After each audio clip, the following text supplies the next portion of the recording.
All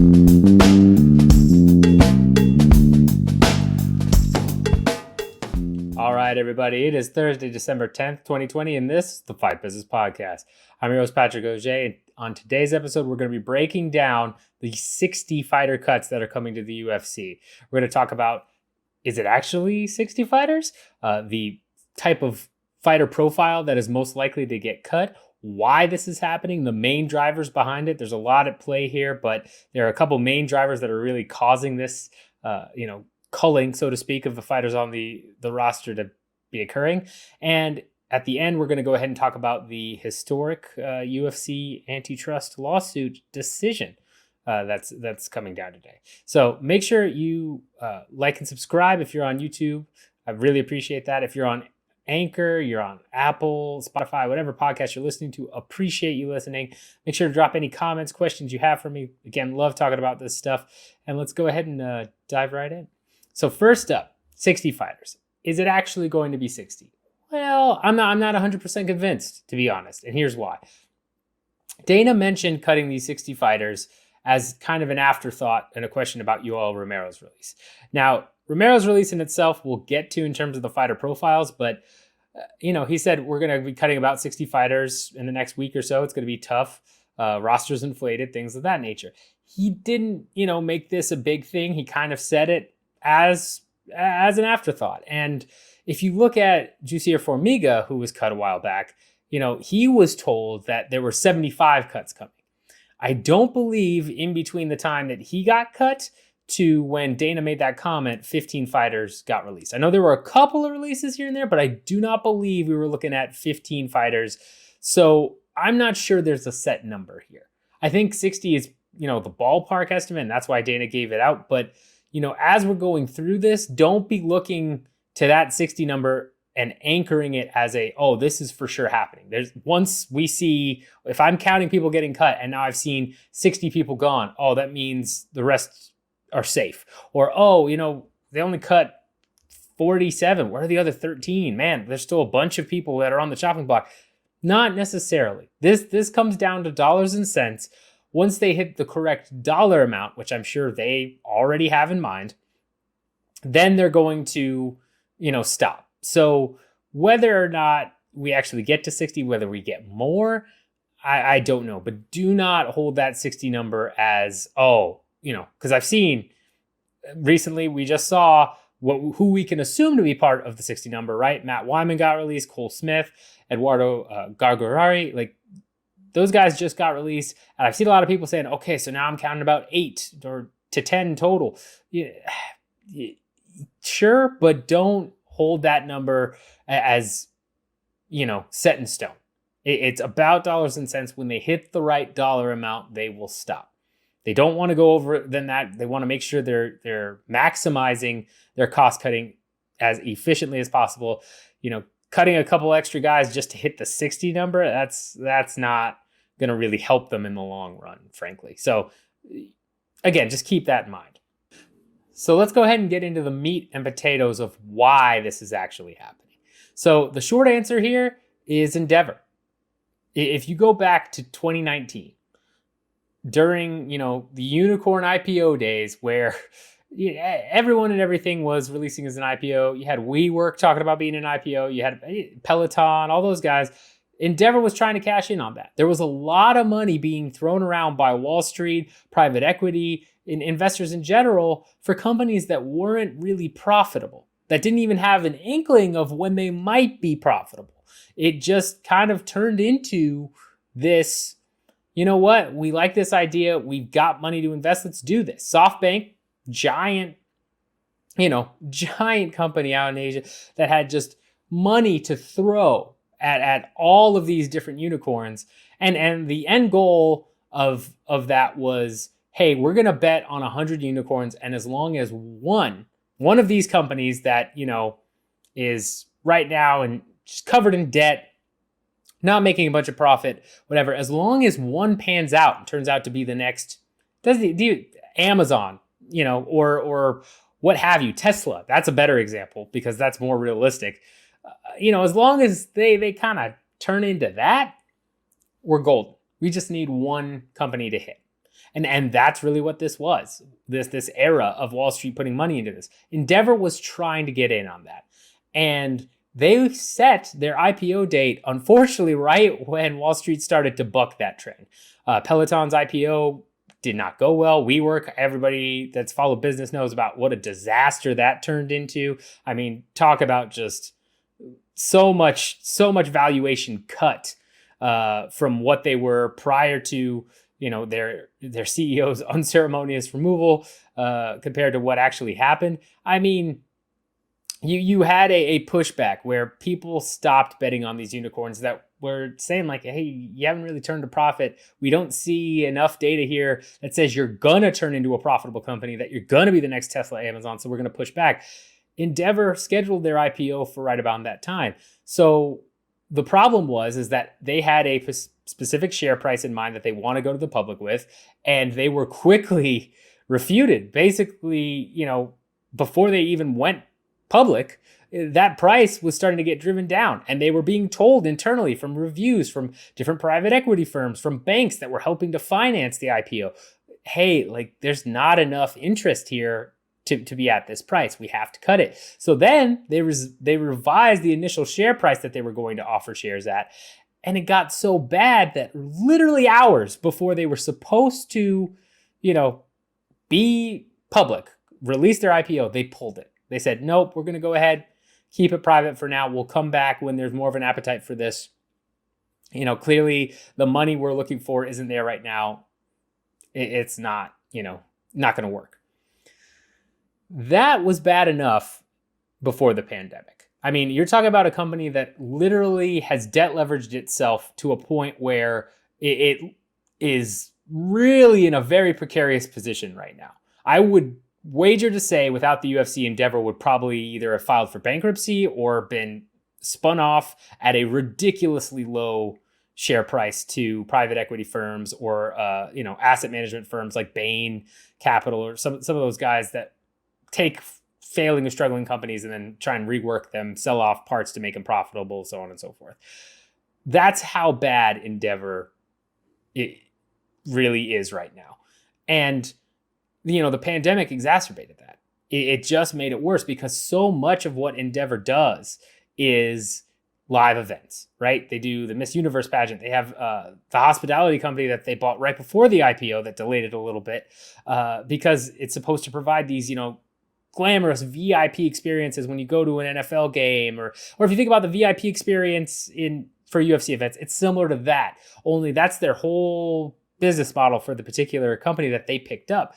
So there are all of these live events, professional bull riding, a sport that really relies heavily on, yes, broadcast revenue, but also, live attendance and having, live shows throughout the year. And this just crushed them. And their debt leveraging was done so that when they went public, they could sell shares and then kind of, maybe step away, maybe not, but basically make a profit and say, okay, worst case scenario here, I've sold my shares once it's, I released an IPO at $40, it bumps up to 80 because everybody's just wild about it. Look at DoorDash recently, right? If you've seen anything on that, on Twitter, I know it was trending,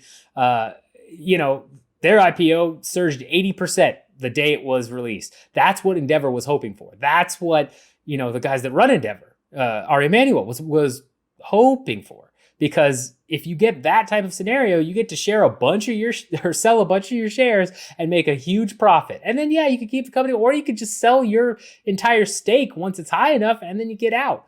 That's a lot of what these firms do. That's a common way of making money as an entrepreneur is you start a company, you debt leverage it, you get a bunch of investors all about it, you go public, and then you exit. That's what we talk about in terms of entrepreneurship, exiting a company. You've made your money, you've got your profit, you don't want to necessarily sit there and run the company, you just wanted to build it and get that profit, now you're gone. That's what a lot of these guys do. I don't know if that is what exactly Emanuel was looking for. I don't think so. I think, I think he was probably, and the other Endeavor executives were probably looking to, yes, cash in their chips a little bit, but then they wanted to steer this into this big powerhouse. That was the whole reason that they kept acquiring all these companies. They wanted to be this mega conglomerate of all these different things where they're representing all of the best, Hollywood talent, kind of like stake their claim and make it sort of a monopoly-esque situation of, Endeavor, that's where all the best, actors sign with, or athletes sign with. That's who represents all of the best talent out there, as well as has all these different, pies that they get to put their fingers in terms of, we've got a professional bull riding company. Yes, we have Miss Universe. Yes, we have the UFC, all of that stuff. I think that was more of the dream, but they needed that equity from other, regular stockholders, regular people like you and me who would buy their stock, say, oh yeah, Endeavor, they own the UFC. Sure, I'll buy it for $20 a share. I'll pick up 10. They needed that plus a lot of the bigger investors in order to help buoy them while they're still dealing with all this debt from acquiring all these companies. That didn't happen. Fast forward to COVID-19. Again, crushed by the pandemic, have not been able to put on the shows they want. Their credit rating was downgraded harshly by Moody's. That's a big part of this, right? You've got all this debt leverage, and now your credit rating gets downgraded. And not just theirs. I mean, most of the sub-companies, UFC's credit went down to B, I believe, or B2, which is near junk bond status, which means that if you're holding, debt to the UFC, that means high risk right now. That really causes, the people that are holding the debt to the UFC and Endeavor to say, I want you to pay me now. I'm not sure I'm going to lend you any more money. I'm probably not going to lend you any more money. You need to pay me off right now. Come on now. And the best way I can kind of, do an analogy for this in layman's terms is this. Think about buying a house, right? If I'm in Austin, Texas, which is just booming real estate wise right now. If I want to go ahead and buy a house, and let's say it's out of my price range. Let's say I have 20 grand saved up. I could put that on as a down payment, and I'm doing okay job wise. At least for the Austin area, I could make payments of about, $2 grand or so a month if I needed to. But let's say that's really my absolute max, and then I'm not really saving money. I'm kind of just paying the bill, so to speak. Let's say I'm in that situation, and there is a house on the market that right now is, $400,000, $450,000. I'm going to end up paying some penalties because I don't have the 20% down payment that's required, all of that. It's going to really stretch my budget. I'm going to be basically paying off my mortgage and a couple other things, but I'm not going to have money to go on vacations or do all that stuff. But I might do that because in Austin right now, and especially let's say this particular part of Austin, there's a house that's, it's in an up and coming area, gentrification, all of that. I might go ahead and do that because I'm betting in 5 to 10 years that value of that house is going to double. That as the Austin market real estate just swells up, that 450 grand house that I am putting 20 grand down for and then paying my mortgage off, I'm assuming that's going to be $1 million in, let's say, 5 years. So, mind you, if I sell the house then in 5 years, let's say that happens and I sell the house and it's $1 million, I don't get, the full million, right? I still have to pay off my debt and all that, but I do get the difference between what I, put in there and then what I financed. Once I pay off my debt, my mortgage is still, let's say, $430,000. Let's say it's with interest, all that. You're looking at close to $500,000 or $600,000. Okay, great. And then I sell it for $1 million. Yeah, I have to pay the bank back, but then I get to keep the profit. That's what we're talking about when you see the house flipping shows and all that. That's a huge part of it.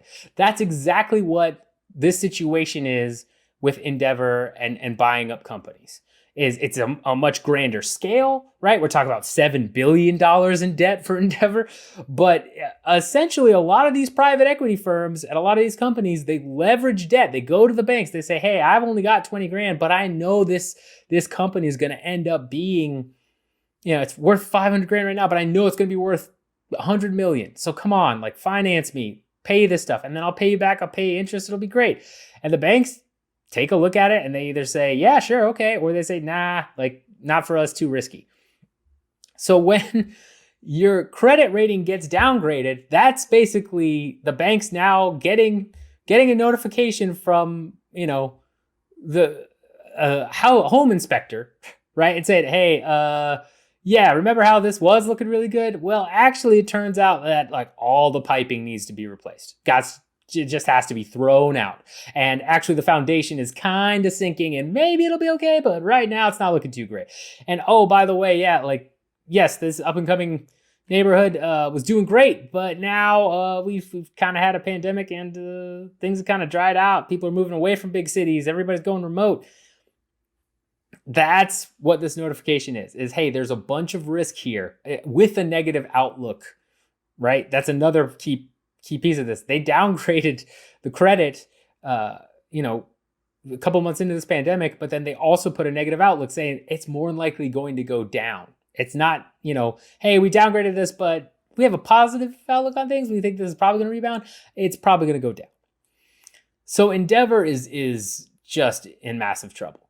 And they basically already tried to do what they could to weather the storm in April with cuts, right? We reported on that a little bit. Dana White said, nobody's getting cut here. We're not going to allow people to get cut here, even though Endeavor's going through it. UFC's not going through cuts, at least for the employees, which we'll come back to here in a minute. But Endeavor had to cut a huge part of their workforce, about 20%. They let a lot of people go.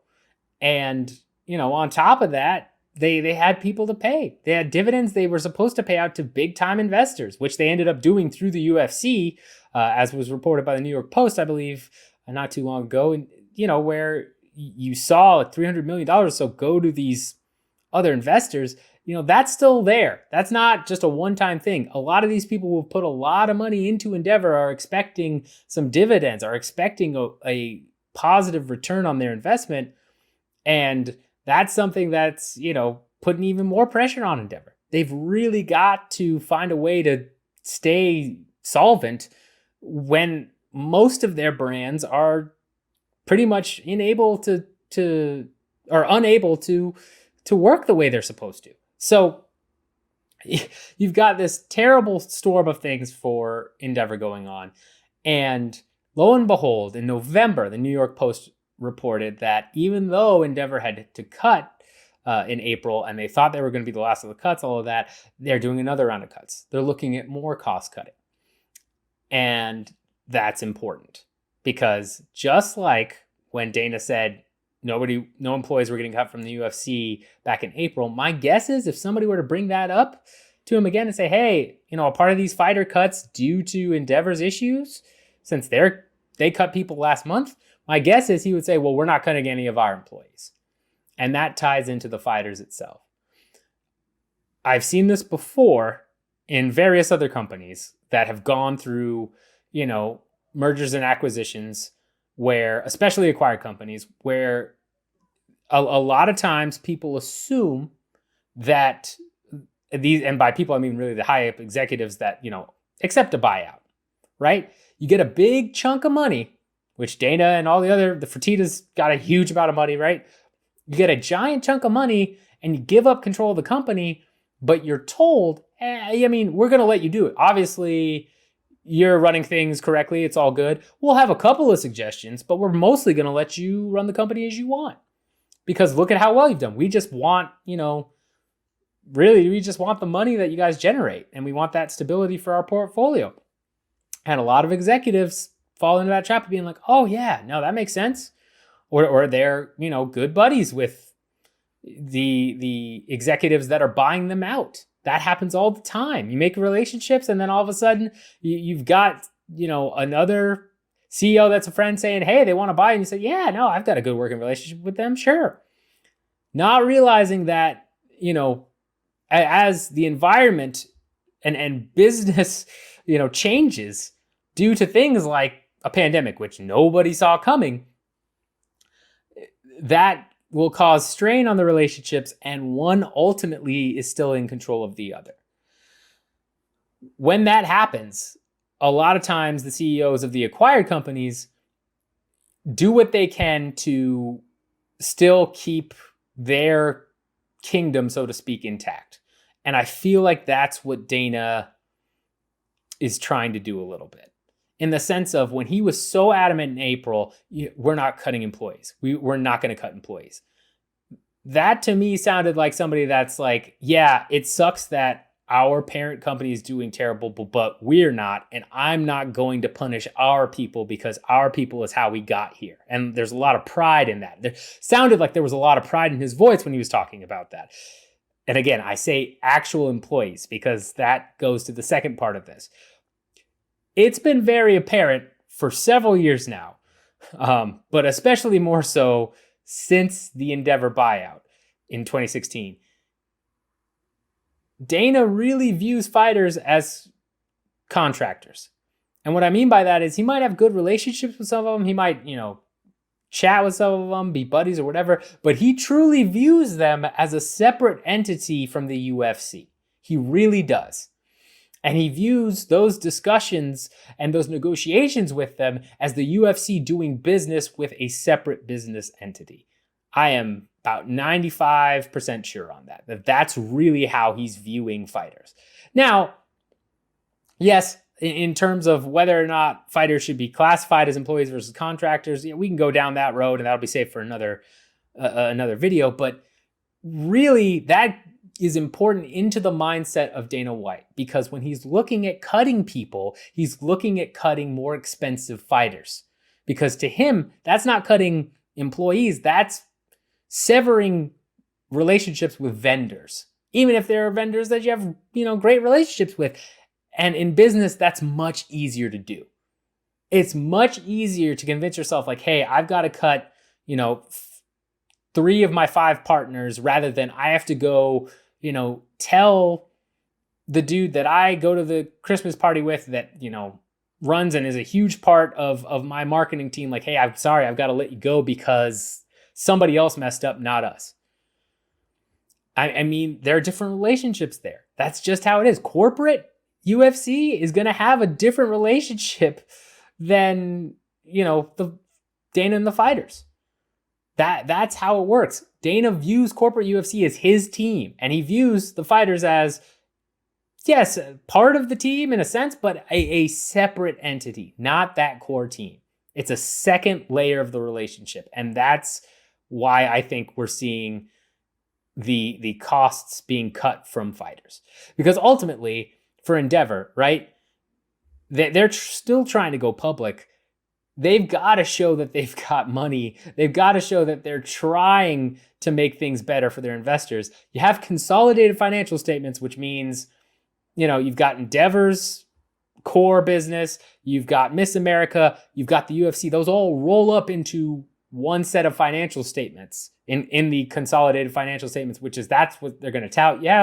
You have non-consolidated financial statements, all of that as well, but it's not the same reporting requirements. It's not the same deal. The consolidated financial statements are the big one.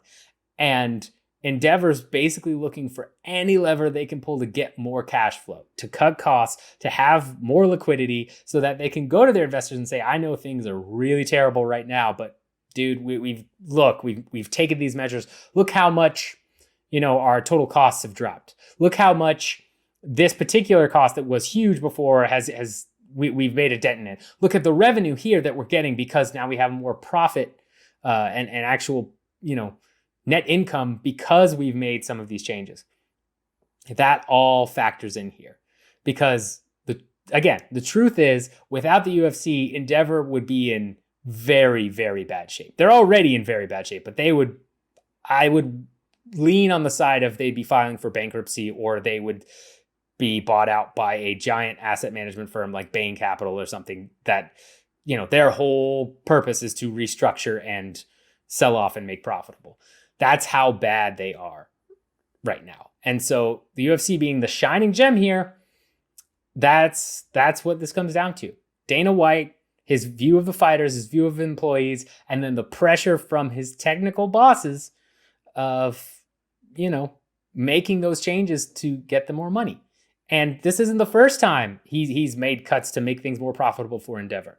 Because Endeavor wasn't exactly the most profitable company in 2016 either. And you remember guys like, Chuck Liddell, who's promised a lifetime position at the company to kind of just do whatever he wanted. Matt Hughes, same thing. Nope, got cut pretty fast. Forrest Griffin was kept on because he actually showed up. He actually did things, and they said, yeah, sure, we'll keep you on a roll.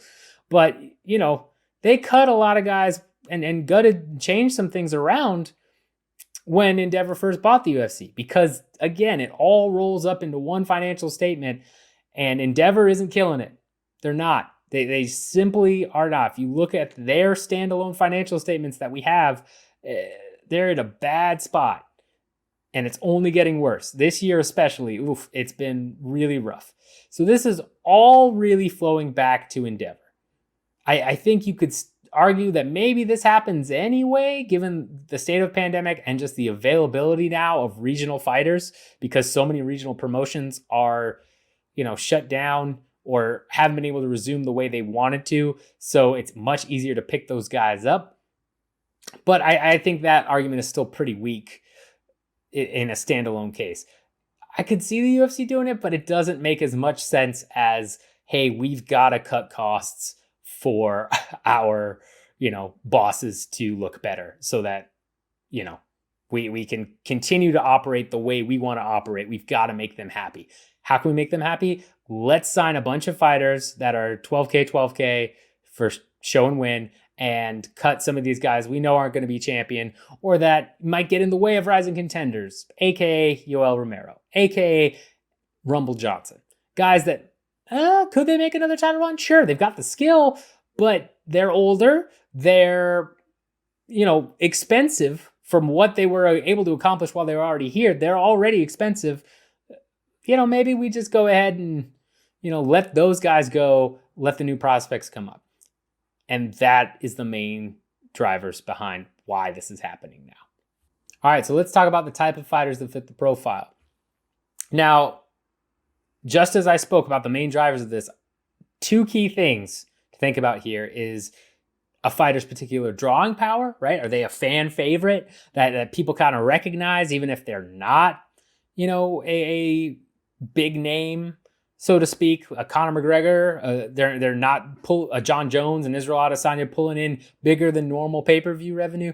Are they big outside the sport? Do they have some drawing power outside the sport? I think that's going to be a factor here. I think that saves guys like Cowboy Cerrone, who's been, a company man from forever and who has renegotiated his contract to get quite a bit of money, but he does have enough name value outside of those hardcore fans. I think they'll probably keep him. But other guys, Yoel Romero, Anthony Rumble Johnson, those types of guys, that's where the easiest cuts are going to come from. Because another key piece of this is the UFC believes that their brand at this point is built strong enough that most fans, and this is their thinking anyway, most fans believe the UFC is the top league. We talk about Bellator, we talk about PFL, we talk about One Championship, but they're not at the same level as the UFC. And thus, if you are not in the UFC, you're truly not going against the highest competition. You're not the best.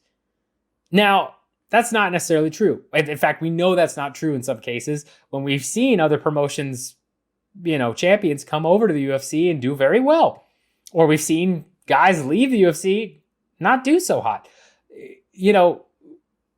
We know that's not true from a hardcore fan perspective, from people that follow the sport, know these guys. Yes, we know that.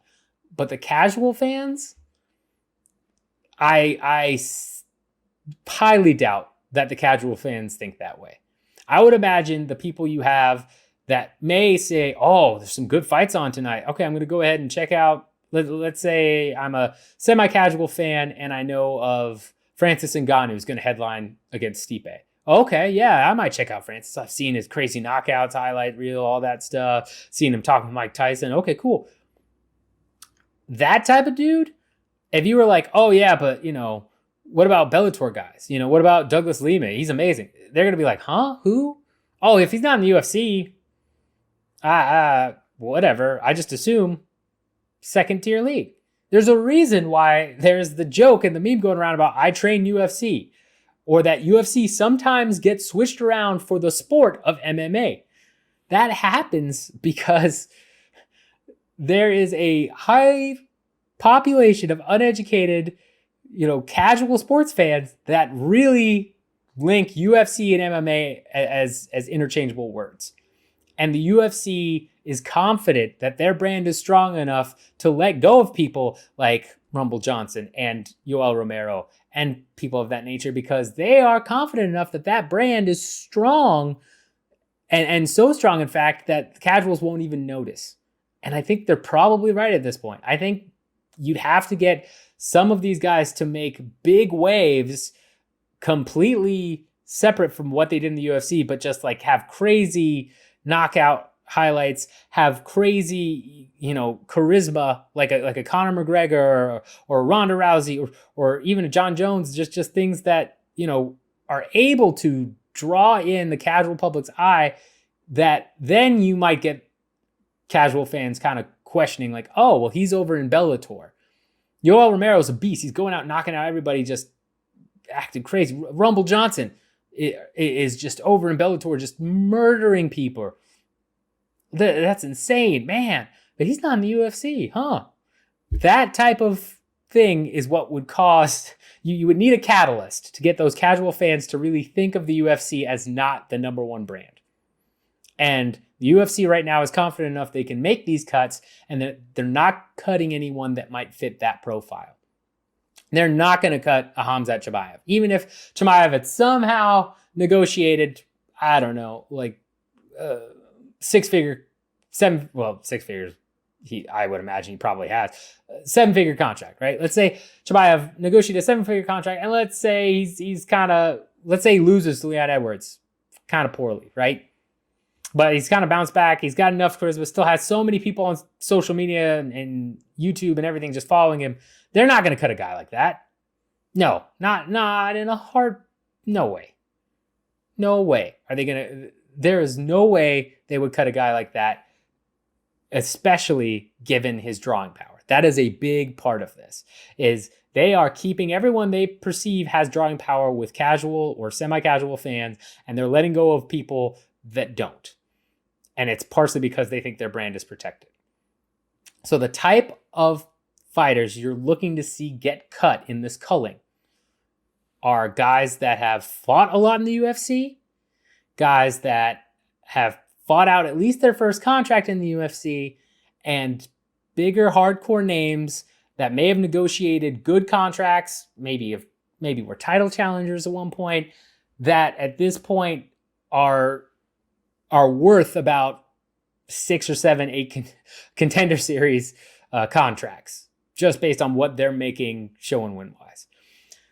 And again, when we're talking about,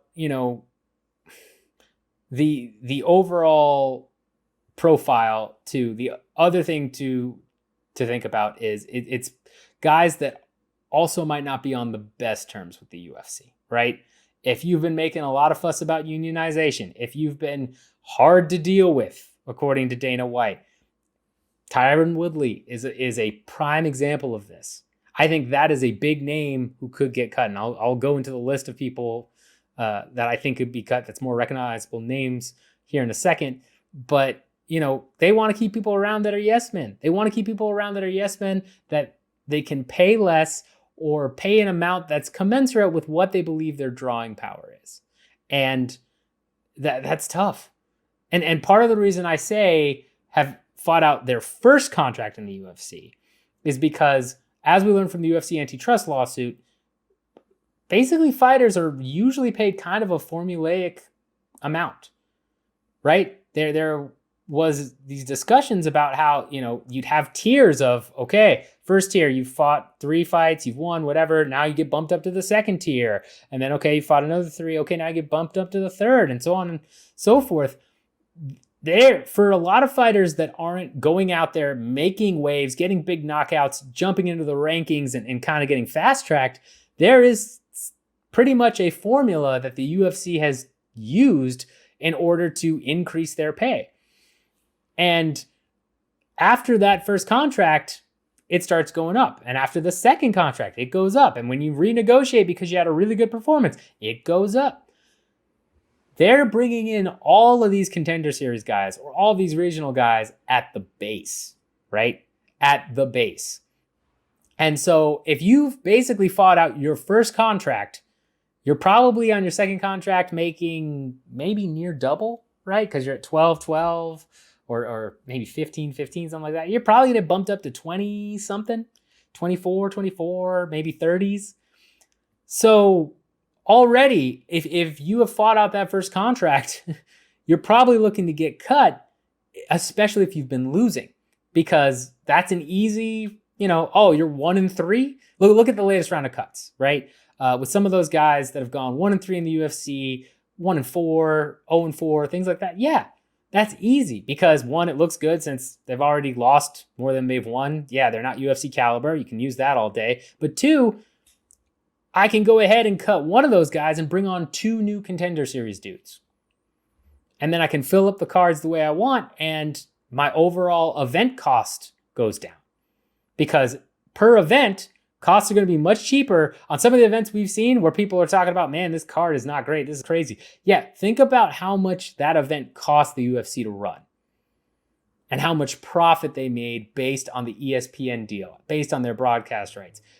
That's a big part of this, is that per event, if they can keep those costs lower, they are making more profit. And yes, you're going to have a big card or two out there. You always will. The UFC always does that. You look at the end of the year cards. This end of the year card was amazing. We've lost a lot of fights, but still a lot of bigger names, probably much more expensive. You look at International Fight Week cards. Yeah, lots of big names, generally more expensive for the UFC to put on. They do that every time. They always have a couple of fight cards every year that are big cards, but it's the in-between cards where they're looking to cut costs pretty heavily, and that's an easy way to do it. Cut a guy like Cole Smith, who is probably now about to be bumped up to 30, something like that, or what have you, and let's bring in a 12 guy instead. And right there, I've saved $18,000 on one fighter. Now let's do that 6 more times, and I'm looking at $100,000 on event costs saved easily because I'm able to do that. So that's the type of profile we're looking for. Maybe bigger names within hardcore fan ranks, maybe people that, are not necessarily bad and don't deserve to be out of the UFC, but don't really fit the UFC's, come on, let's hop in there criteria. We need you here. We need you to do this. Yes, man criteria. And again, people that are beyond their first contract who have probably lost more than they won. That's really the profile that we're looking for here. That's the type of fighter that they're looking to cut. Yes, people were shocked by Romero and Johnson. Okay, I get it, but that fits their profile so well. Those are guys that make a lot of money that I guarantee if you go ask a semi-casual or casual fan, like, hey, do you know who Rumble Johnson is? They'd be like, huh? Maybe? You might, maybe 1 out of 10 semi-casuals knows who he is or has kind of heard of him, but they're not going to be like, oh yeah, Rumble Johnson, yeah. No, they just aren't. And that's part of the issue. It is, Romero, same thing. I mean, yes, Romero fought Izzy, who was his arguably highest drawing opponent, but it was a bad fight. Most casuals are like, oh yeah, Romero, he wasn't that good. I bet there are a lot of casual fans that say, oh yeah, dude, he wasn't good at all. Boring fight. I bet that's what a lot of people would say that were pure casual fans that only turned into that Izzy fight. I would bet you money that that's what happened. So, it's not surprising.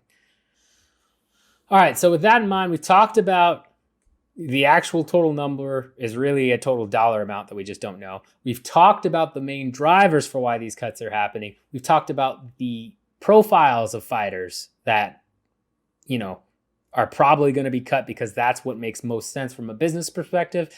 Let's dive into some names. So we already have a couple, right? I've already mentioned Romero, Johnson, Matt Wyman, again, veteran who was 0-3 since he came back. Makes total sense to cut him. Some other names, Gian Vellante. Yeah, especially with the amount he's lost, my guess is he's gone. Steven Struve, yeah, I could argue he gets cut. Don't know if he will or not, but Woodley, again, I've already kind of shown my hand there. I think Woodley is a prime candidate for being cut, Tyron Woodley. And a lot of you are going to look at me and be like, what, former champion, held the belt not that long ago? Yeah, but he lost 3 in a row. And he is, what Dana White said, is the hardest person to get a deal done with. I would kind of expect Tyron Woodley to get cut at this point. He is expensive. He is hard to deal with from Dana's perspective. And yes, he is a name within the sporting community and within MMA, but he's not a huge name outside of it. And I think that probably leads to him being cut. He might be kind of safe given what he's done a little bit outside of MMA, a couple of small acting roles, but the TMZ role he has, that could maybe save him because at least some people recognize who he is from there. But again, I think he's a prime candidate for being on the chopping block here. Some other fighters I have listed here. I think Chris Weidman, if he loses, I think this is probably, I think he's probably done. Even though he beat Akhmedov, again, bigger name, gets a fair amount of money, and he's lost a lot. He does have enough of a reputation for being the guy that dethroned Silva. They might keep him around. I feel like that's why they've kept him and Vellante around as long as they did.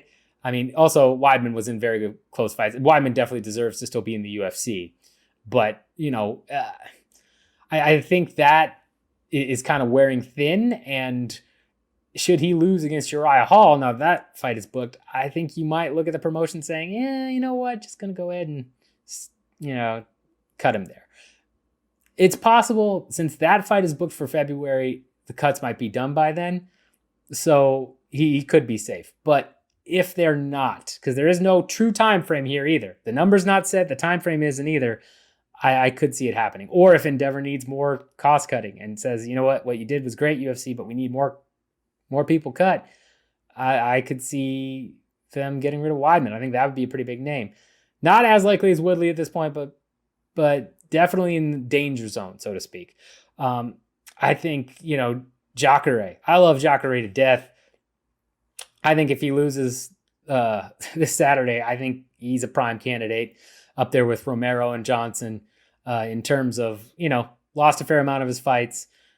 It isn't the contender he once was, is older. I think they could easily say, hey, Jacare loses, he's gone.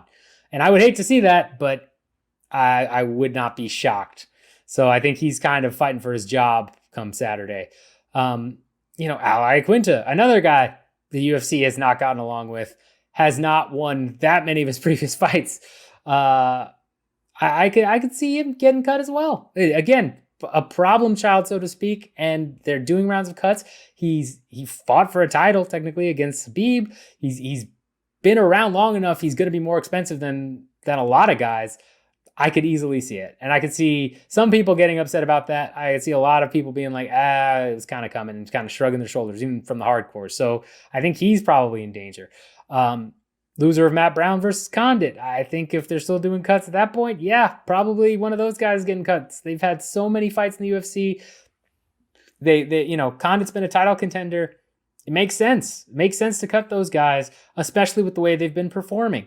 Yes, it's a bigger name. Yes, they've let guys like Andrei Arlovsky fight far longer on far longer streaks, but that doesn't matter. It's about cutting the right people at this point. I think Arlovsky is another one. Luckily, right now for him, he's won some fights back to back now, so I think he's okay. But I wouldn't be surprised, especially with what he has grandfathered in, being fighting for as long as he has and doing all that. He also is, though, a company man. He's done a lot of media. He's done a lot of promotion in countries and regions that the UFC wants to break into.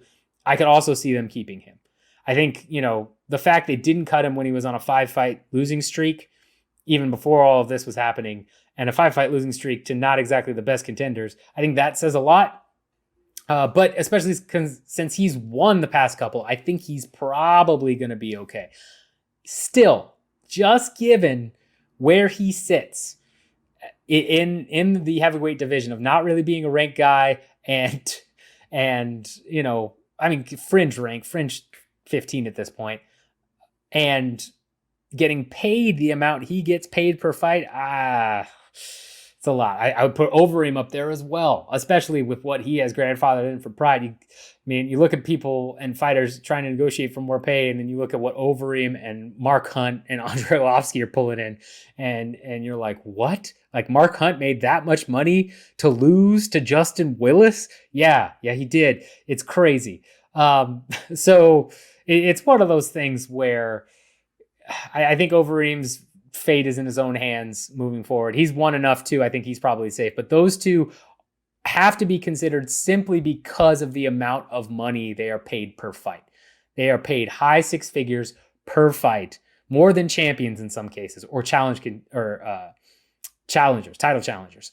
That's insane in this day and age. And it's something where the UFC has to be looking at them solely because of what they pull in and their age, right? They're not spring chickens. They're not up and coming contenders that could easily fight Ngannou at this point. No, they're on the back half of their career anyway. So you got to think that's a consideration. Somebody brought up on Twitter, Jessica I think Jessica I, skill-wise, deserves to be in the UFC. I think, dropping that loss to Calvillo and, being as paid as much as she does, I wouldn't be shocked. She is with Ali Abdelaziz, which any of his fighters, he's got a really good relationship with the UFC. Very possible that those guys are a little bit more protected than others, to be honest. So I might be okay, but I could also see making a transition to Bellator or PFL. I could easily see that. It would not shock me. It really wouldn't shock me. Now, she really likes it at flyweight, so that's a whole nother scenario. PFL really actually is out the window because they just don't have the roster for it. And Bellator, she'd have to change weight classes. So she's probably going to want to stay in the UFC.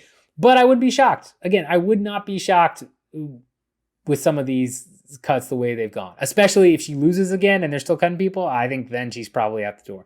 However, I would lean that she is safer at this point. She fits the profile in enough ways, but flyweight's also a shallow division. Women's flyweight, I could see them keeping her around. We'll see. It'll be, it'll be interesting to see what fighters like her do moving forward. Marion Renault, I think that's a prime candidate for being cut. She's older. She's had injuries. She hasn't exactly been on a crazy winning streak. Could easily see her getting cut from the women's division. That, I think, is one of the more likely ones. We'll see. I mean, depends on where they're going to pull people from. In heavyweight, light heavyweight, and flyweight, women's flyweight, things like that, you've got a little bit extra padding because you've got just shallower divisions, right? You figure most of these cuts would come from welterweight, lightweight, middleweight in some regards, although middleweight's getting kind of shallow too.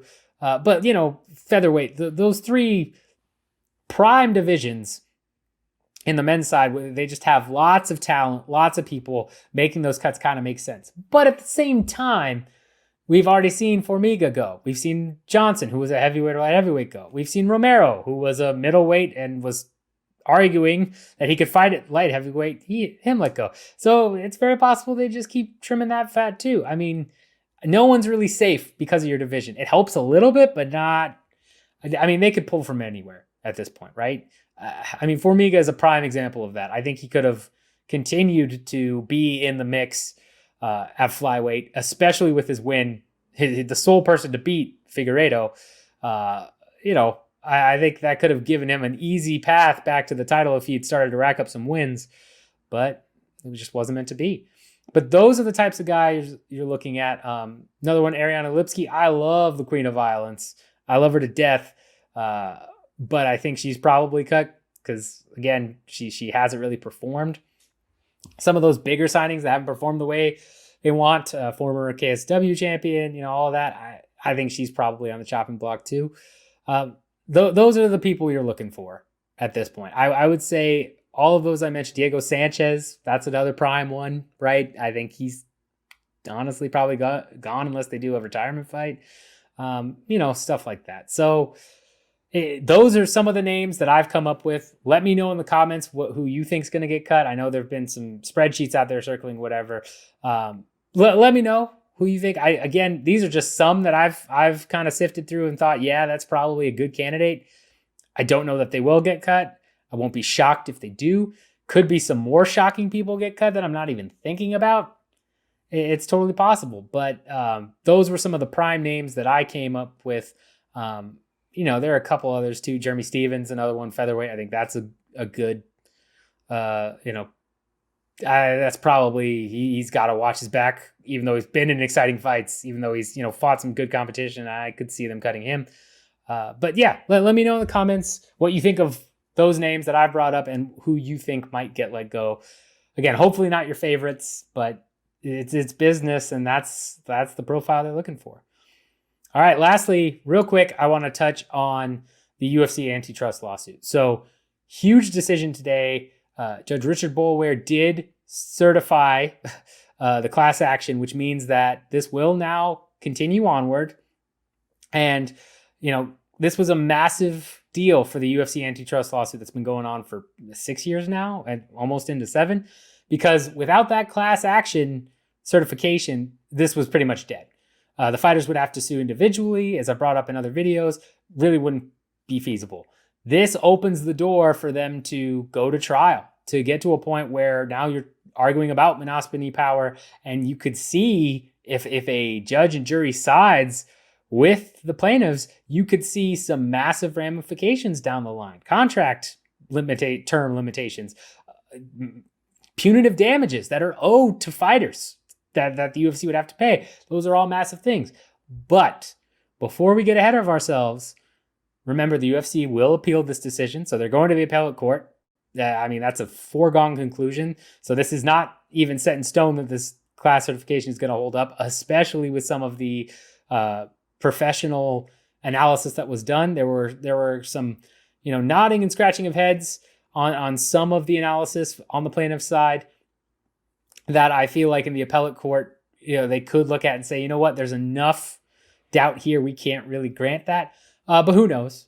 But either way, that still, we're still not done with just class certification yet, is the main point. Still going to have to be appealed. My guess is if it fails there, it'll be appealed again by either side, right? If it's overturned, the plaintiffs will certainly appeal. If it's upheld, I would imagine the UFC tries to appeal to the Supreme Court at that point. Nevada Supreme Court. We'll see what happens. But at this point, it's far from done. Do not say, whoa, this is it. This is game changing. No, not yet. Keeps it alive. It is an important step, but it is not game changing yet.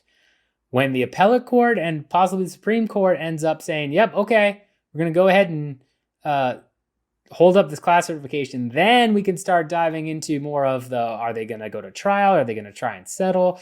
Then it kind of opens the door a bit wider, especially with the information we as the public will probably find out about, because a lot of things have been redacted. A lot of things in these hearings and evidentiary hearings for the judge to decide if class certification should be granted or not have been redacted, have been kind of, hush hush. If this gets all the way through to the point where now it's going to trial, some of those things might become unredacted, might become public info. We might get new info, that we haven't even considered yet, especially between a lot of the evidence we had right now was from 2016, where 2017 onward was grayed out. We might actually get 2017, 2018, 2019 numbers, which would be important. We could have some good ideas of those numbers, but to just really, get confirmation or to see, oh, wow, we were off would be huge. So, if it makes class certification and it stays upheld by all of the courts, so 2 more courts at this point, then we start diving a little bit deeper into some of these combos. But until then, I don't think it's worth it. I don't think it's worth it to go down this, path of what if scenarios when we're not even fully out of the woods on classification yet. Because if the appellate court or the Supreme Court ends up overturning that and saying, nope, you're not class certified, then it's dead in the water anyway. So big step, but still got a lot of steps to go. All right. I want to thank everybody for watching, for listening. I really appreciate it. Again, if you have any comments, questions, make sure to hit me up on Twitter at alldayoj, spelled AUGER.